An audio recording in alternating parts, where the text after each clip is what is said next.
ამინ გილოცავთ დღევანდელ დღეს. მოგიხსენებათ, რომ დღეს დიდი მარხვის პირველი კვირიაკეს ეწოდება მართლმადიდებლობის ზეიმი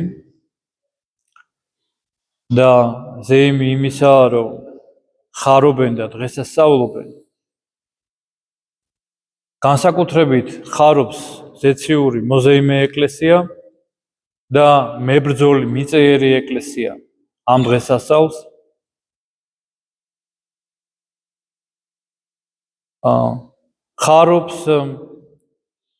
ხარობენ ძველი აღთქმის მართლები და წინასწარმეტყველები, რომლებიც მთელი ცხოვრების მანძილზე ელოდნენ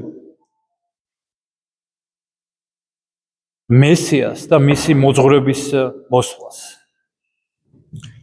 ხარობენ წმინდა მოციქულები, რომლებმაც ქრისტე მასხურის უკვდავის სწავლება საკუთარი სიცოცხლის ფასად განავრცეს დედამიწაზე და შემდეგ შეინახეს რუდუნები და განავრცეს ის თელს ქვეყანაზე განავრცეს ის.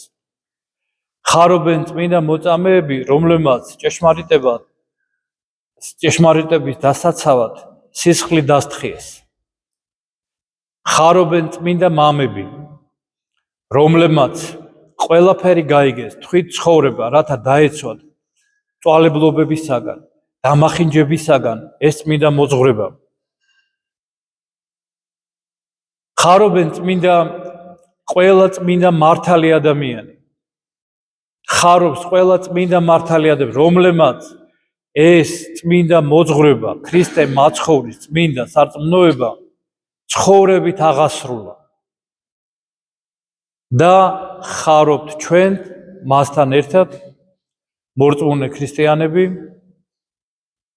რამე თუ დღეს არის ზეიმი და დღესასწაული, იმ ყველაზე დიდი ნიჭისა, რომელიც ღმერთმა მიანიჭა ადამიანს. ეს არის მართალი სარწმუნოება, ეს არის ჭეშმარიტი მოძღვრება, ყველაზე დიდი ნიჭი, რომელიც კი შეიძლება ადამიანს გააჩნდეს. ჩვენ რომ შეგვეძლოს მოგვესმინოთ, მოვისმინოთ, გავიგოთ ხმა ზეციური ეკლესიისა, რას გვეტყოდა დღეს ზეციური ეკლესია? პირველი სიტყვები, რას გვეტყოდა ჩვენ დღეს მიწაზე მყოფ მებრძოლ ეკლესიას. ეკლესია არის მებრძოლი. თუ იბრძვის, არის ეკლესია. თუ არ იბრძვის და დანებდა და კაპიტულაცია გამოაცხადა ცოდვასთან, ეშმაკთან, ეგოიზმთან, ის უკვე კარგავს აი ამ თვისებებს.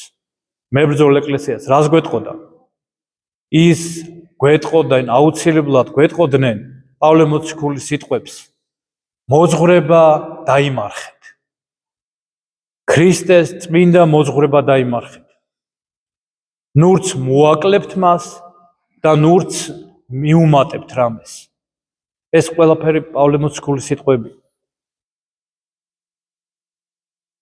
და უკვე თუ შემდეგ მოვიდეს ანგელოზიო, ჩვენ რაც გახარეთო ეს მოძღვრებაო, შემდეგ მოვიდეს ანგელოზი, ან თვით მე მოვიდე პავლეო და სხვა რამ გასწავლოთო, ანათემა მასო. ასე იცავდნენ მამები, ასე გვასწავლიან, რომ დავიცვათ მოძღვრება, იმიტომ რომ ერთადერთი ხიდი დებოდა ძმებო ღმერთთან, ადამიანსა და ღმერთ შორის, ეს არის წმინდა მოძღვრება. იმიტომ რომ შეუძლებელია გარეშე მოუწერელი, უხილავი, მარტივი სული თან ურთიერთობა და შესვლა ურთიერთობაში დაცემული, ცოდვილი, ხრწნილებაში მყოფი ადამიანისათვის. ეს არის მხოლოდ მისი წმინდა საიდუმლოებები და ეს არის მხოლოდ მისი წმინდა მოძღვრება. და რა გვევალება ჩვენ? და ნახეთ რა გვასწავლის წმინდა ვიკენტი ლირინელი. მოძღვრება რა არის მოძღვრება? ის რაც ჩაგაბარეს და არა ის რაც შენ გამოიგონე. ის რაც მიიღე და არა ის რაც მოიფიქრე. ის რისი მცველიც უნდა იყო და არა გამომგონებელი. მიმდევარი და არა, ფუძემდებელი.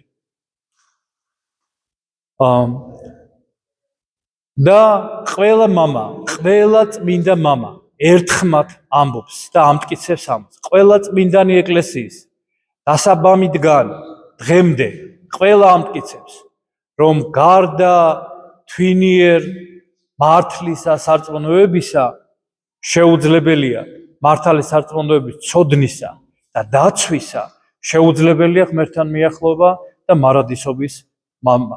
ეს არის პირველი მცნება, რომელიც უნდა იცოდეს ქრისტიანმა.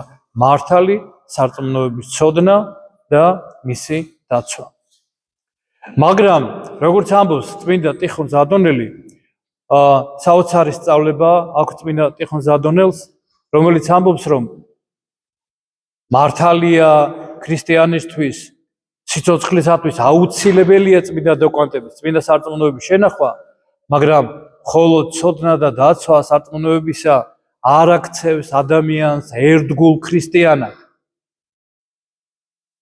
ქრისტიანობა, ქრისტეს სარწმუნოება გულში იშვება, ადამიანის გულში. როდესაც ის არის მოწყალე, მოსიყვარულე, მლოცველი, შენდობი, მომთმენი, სულგრძელი, თანალმობი ადამიანისა. ეს არის გულის აღმსარებლობა, არის გონების აღმსარებლობა და არის გულის აღმსარებლობა. და გულის აღმსარებლობა აი ეს ტოლფასია გონების აღმსარებლობისა. იმიტომ რომ წმინდა მამები გვასწავლიან სისხლიც რომ დავთხიოთ სარწმუნოებისათვის, მაგრამ არ დავიცვათ სიყვარულის კანონი, მაშინ სასყიდელი არ გვექნება ღვთის წინაშე. ამიტომაც არის დააკვირდით მთელი მარხვის განმავლობაში ჩვენ ვითხოვთ გულმოდგინეთ, მუხლმოდრეკით, რამდენი მუხლმოდრეკა და რას ვითხოვთ ეფრემასურში, სული სიწმინდისა, სიმდაბლისა, მოთმინებისა და სიყვარულისა მომადლე მე. რადგან ეს მექანიკურად კი არ ვითხოვთ ამას. ამას ვითხოვთ ცრემლით, იმიტომ რომ ეს თვისებები გაჩნდეს ჩვენში, იმიტომ რომ თუ ეს თვისებები არ გაჩნდა ჩვენში, მაშინ ჩვენ წილი ღმერთთან არ აგვაქვს. ასეთი მნიშვნელოვანია კათოლიკე სარწმუნოებასთან ერთად გულის აღმსარებლობა. და ერთ პატერიკს მოვიყვან, რომელიც ასახავს აი ამ მნიშვნელობას, აი ამ სულიერი მდგომარეობის მნიშვნელობას. ორი ქრისტიანი ცხოვრობდა, მეგობრები იყვნენ ეს ქრისტიანები და ერთმანეთში მოუვიდა დაპირისპირება. ერთ-ერთი მათგანი აღმსარებლობის, ქრისტეს აღმსარებლობის, ქრისტიანობის აღმსარებლობის გამო შეიპყრეს წარმართება, ეს წარმართული პერიოდია და წაიყვანეს წამების ადგილზე. გაიგო მეორემ ეს ყველაფერი და გაყვა მას აი ამ წამების ადგილამდე და გზაში ევედრებოდა რომ შემინდე ძმაო, თუ რამე შეგწოდე, მაპატიერო, გაგანრისხე და მეორე კადნიერად პასუხობდა შენ არ ახარ ამის ღირსი, მე შენ შენდობას არ მოგცემ. მიიყვანეს ეშაპოთზე ეს აღმსარებელი და როდესაც ჯალაც ხმალი უნდა მოექნია, მაშინ შედრკა, უარყო ქრისტე და ასე ჩამოვიდა ეშაპოტიდან. როცა დაინახა ეს მისმა მეგობარმა, მან ხმამაღლა აღიარა ქრისტე, რომელიც შენდობას ითხოვდა, ხმამაღლა აღიარა ქრისტე და თვითონ მიიღო მოწამეობრივი სიკვდილი. ხედავთ, რომ შენდობის მიუცემლობა, გულის აღმსარებლობის არ ქონამ, სარწმუნოებაც დააკარგვინა ადამიანს. რამდენად მნიშვნელოვანია.